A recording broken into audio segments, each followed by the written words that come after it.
El misterio de los seres sensibles. Por Jacobo Greenberg, 1994. No existe sustituto para la experiencia directa, pero, como veremos más adelante, la experiencia directa no es suficiente cuando no se acompaña de un entendimiento adecuado. El hecho es que todos aquellos que leen este escrito poseen y comparten el misterio de los misterios, aquello que el budismo considera atributo insustituible para realizar la iluminación y, sin embargo, muy pocos se percatan de ello.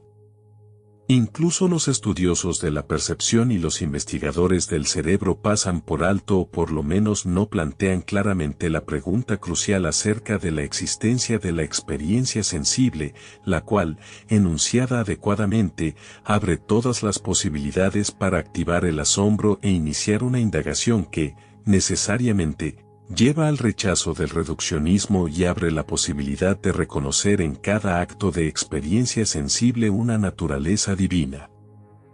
Quien se tome la molestia de leer los argumentos que presentaré, reflexione sobre ellos y se cuestione seriamente acerca de su propia condición de ser un ser sensible, tendrá necesariamente que estar de acuerdo en que participa de una condición que no puede explicarse racionalmente, no puede reducirse a ningún mecanismo y no parece depender ni pertenecer al universo físico.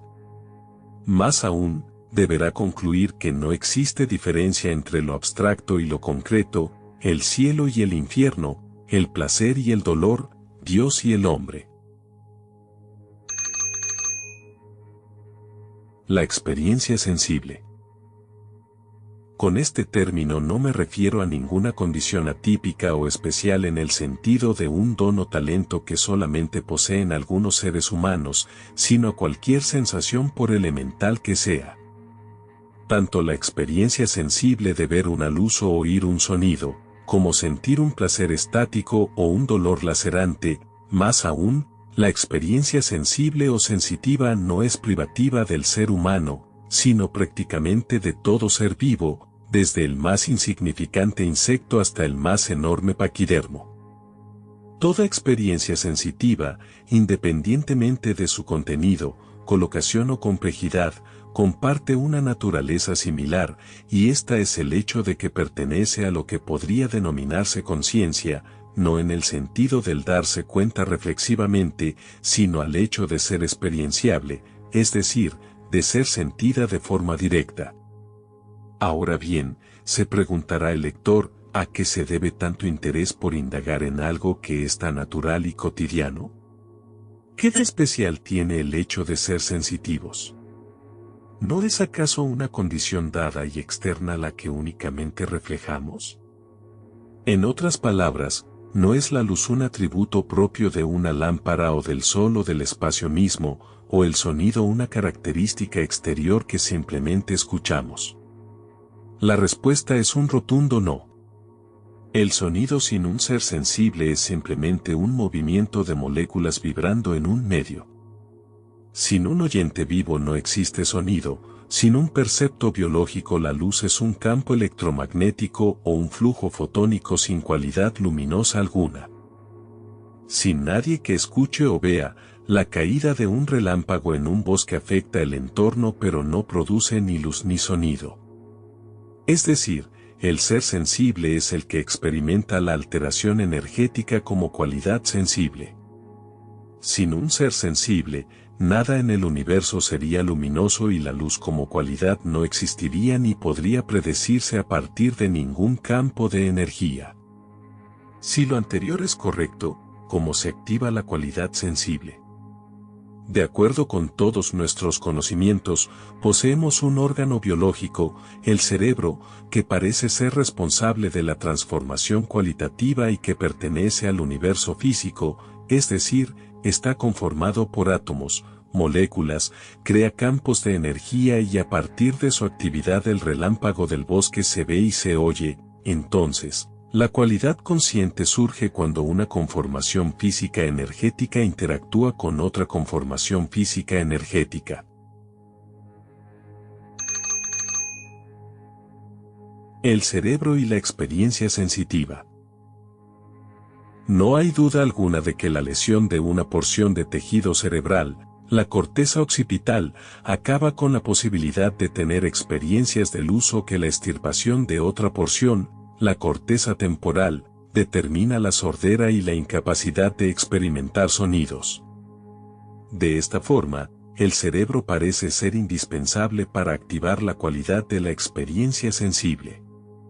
Sin embargo, no existe nada ni remotamente parecido a una luz, un sonido o un dolor en la actividad cerebral propiamente dicha. Cuando se activa la retina de un ojo, los campos fotónicos y electromagnéticos son transformados a señales eléctricas y bioquímicas, pero no a luz. De la misma forma, cuando se estimula el oído interno, las células receptoras responden a la vibración del medio con señales eléctricas, pero no con sonidos.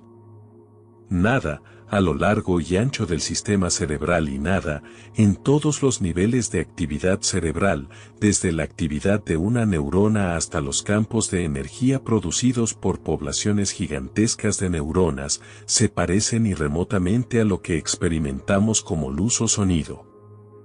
Lo que sentimos acontece como correlato de todos los procesos cerebrales, pero no puede ser explicado ni reducido a ninguno de ellos en cuanto a sus elementos o a su conjunto. La forma surge del vacío. Una de las más aventuradas y revolucionarias teorías neurofisiológicas que han intentado explicar la cualidad de la experiencia a partir de la actividad cerebral afirma que la resultante final de la actividad del cerebro es un campo hipercomplejo, el campo neuronal, que es capaz de interactuar directamente con la estructura básica del preespacio distorsionándola. Esta distorsión, de acuerdo con esta teoría, la experimentamos como la realidad que percibimos. Esta teoría sintérgica solamente es capaz de explicar la aparición de la geometría o la forma, pero no la cualidad de la experiencia, a menos de aceptar algo que nuestro sentido común rechaza casi instintivamente. Este algo es que lo que vemos como materia realmente consiste en algo más fundamental y ligado a nuestra percepción misma. En otras palabras, que el universo en todas sus manifestaciones es conciencia y no materia. La estructura fundamental del preespacio, llamada látiz del espacio-tiempo, puede concebirse como una especie de matriz o celosía holográfica en la cual cada punto o porción de la misma contiene información acerca del resto. Esta látiz es capaz de modificarse en infinitas formas y cada elemental distorsión de su estructura es detectada, mediante un instrumento físico, como una partícula elemental. La látiz, en su estado básico, es invisible y podría conceptualizarse como un vacío sin forma definida. El campo neuronal, de acuerdo con la teoría sintérgica, modifica la látiz y produce formas definidas. De esta manera, se explica el misterioso aforismo budista, la forma surge del vacío. El ser sensible percibe la distorsión del preespacio, de la látiz, con una cualidad definida, pero la cualidad no es atributo propio del preespacio en ninguna de sus distorsiones, a menos de aceptar que una cualidad básica, la conciencia pura, es atributo propio de la látiz y que lo que el cerebro hace a través de sus campos neuronales es matizar esa cualidad básica. La luz sería entonces un producto de una distorsión específica de la conciencia pura y el sonido otra, dependiendo de la sinergia de los campos neuronales que distorsionan la látiz.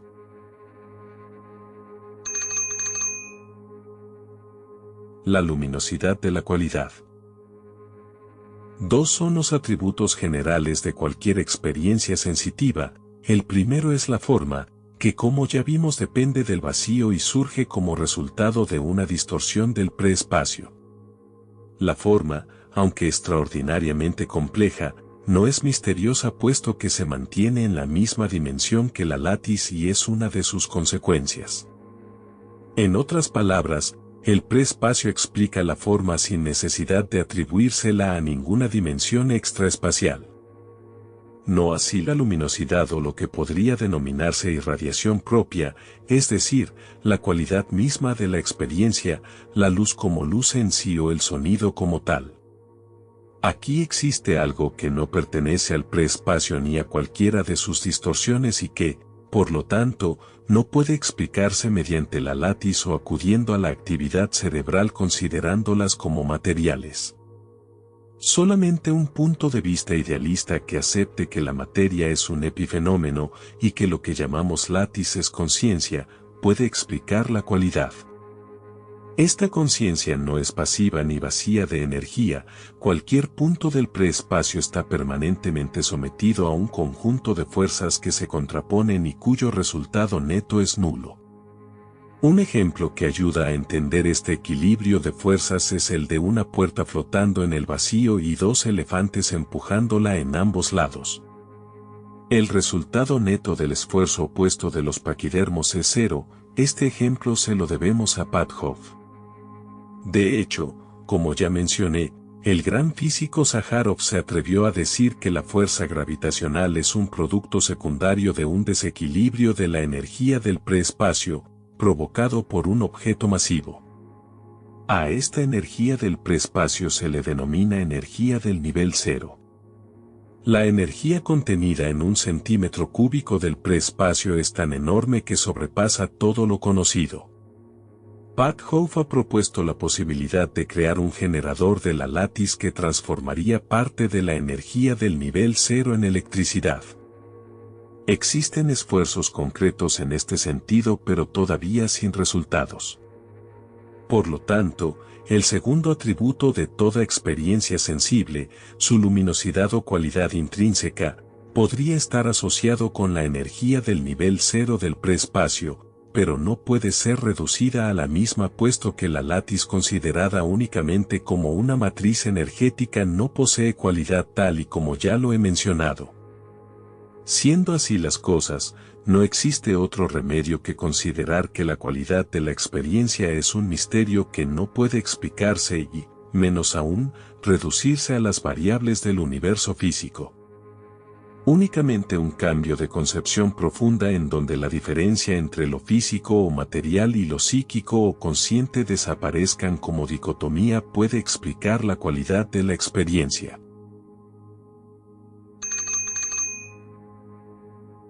Los seres sensibles. La cualidad de la experiencia aparece cuando un ser sensible interactúa con una distorsión de la látiz.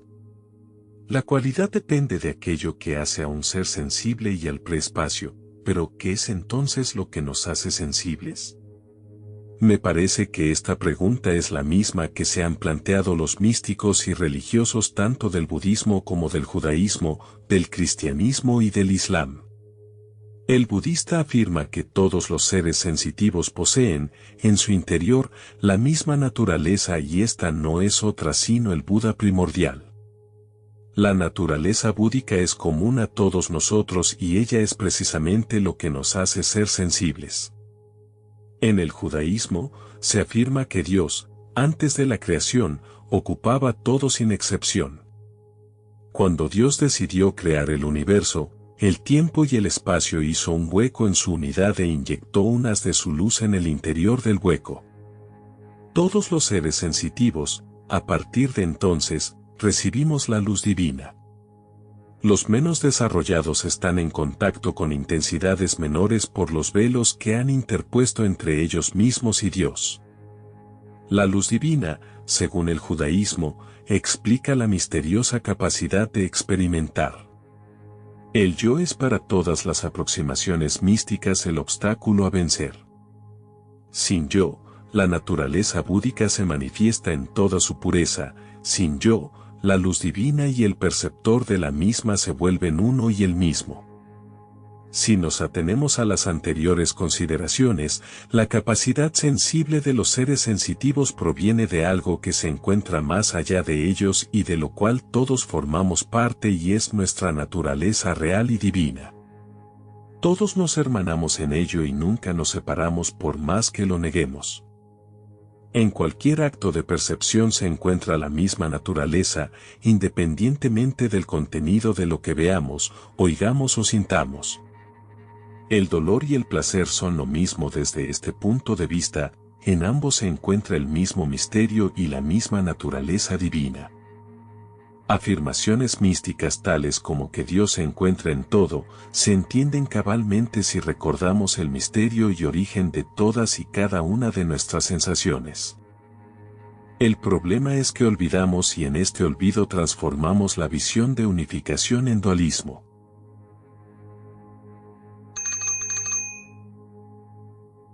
El yo y la dualidad. El sufrimiento proviene del yo, lo mismo que todos nuestros problemas. Sin embargo, la cualidad del sufrimiento también es divina como la de cualquier experiencia. Dios se encuentra en el placer y el dolor, en la felicidad y el sufrimiento, diría un místico. Retornar a Dios es olvidarse de uno mismo y verlo todo desde la perspectiva de la ausencia de separación entre lo observado y el observador. El budismo tibetano afirma que todos los objetos de la percepción son un reflejo de la acción de la mente. Esta última se conceptualiza como el origen de los contenidos pero no como ellos mismos. Un ejemplo que ayuda a entender esta visión es el de un espejo y sus reflexiones. Los objetos que vemos o los pensamientos que experimentamos son otras tantas reflexiones del espejo de la mente. La mente, como la superficie del espejo, no cambia con lo que refleja. El problema es identificarse con las reflexiones y pensar en ellas como absolutas. Lo paradójico es que tampoco el espejo es absoluto. Veámoslo desde la perspectiva sintérgica, un campo de energía activa nuestros receptores y es transformado en lenguaje neuronal. Después de penetrar al interior del cerebro, activa una población gigantesca de neuronas en la corteza occipital, desencadenando un campo neuronal el cual distorsiona la latiz del preespacio. El ser sensible experimenta la distorsión como un objeto con cierta luminosidad y color. El campo neuronal y la distorsión de la latiz equivalen a la reflexión del espejo, no tienen existencia absoluta y desaparecerán en cuanto el campo neuronal que les dio origen se desvanezca. Un pensamiento es otra morfología del campo neuronal, aparece súbitamente, lo experimentamos y después desaparece. Tanto el objeto percibido como el pensamiento surgen del vacío y regresan a él. Este vacío es la mente que no puede hallarse en ningún lugar ni tampoco posee existencia concreta aunque sí luminosidad intrínseca, todo proviene de allí y desaparece allí no dejando huella alguna, como las olas del mar que surgen y se desvanecen y solo existen mientras existen. Sería vano y absurdo identificarse con una ola de la misma forma que con un pensamiento o un objeto. El yo solo se diferencia de una ola, un pensamiento o un objeto en su duración, pero al igual que ellos, es solo un reflejo en la superficie pulida de la mente. Aunque solo es un reflejo, por su duración, nos identificamos con el yo y pensamos que el origen de nuestras experiencias es el yo cuando la que verdaderamente siente es la común a todos los seres sensibles, la que no tiene propietario particular. La fuente de todo sufrimiento es el yo porque sin yo no hay nadie que sufra y porque el yo es una interpretación falsa de lo que verdaderamente existe.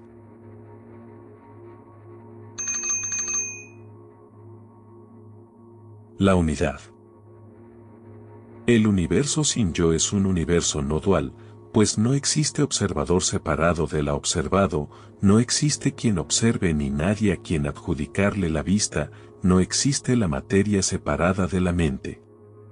En la no dualidad, la imagen se observa en la conciencia y el sonido se escucha a sí mismo. Un pensamiento, en el universo no dual, se irradia a partir de un vacío, posee existencia propia durante un tiempo y después desaparece en el vacío sin dejar huella alguna. El pensamiento no le acontece a nadie en particular. Simplemente acontece. En un universo no dual, Todo es percibido como una emanación mágica a la que no se le reconoce origen personalizado o propietario particular. Nada en un universo no dual puede perturbar porque no existe yo que defender o sostener. Todo, en cambio, es perfecto. Una emanación mágica y preciosa que al desvanecerse deja un vacío luminoso del cual, más tarde, surgirá otra emanación preciosa.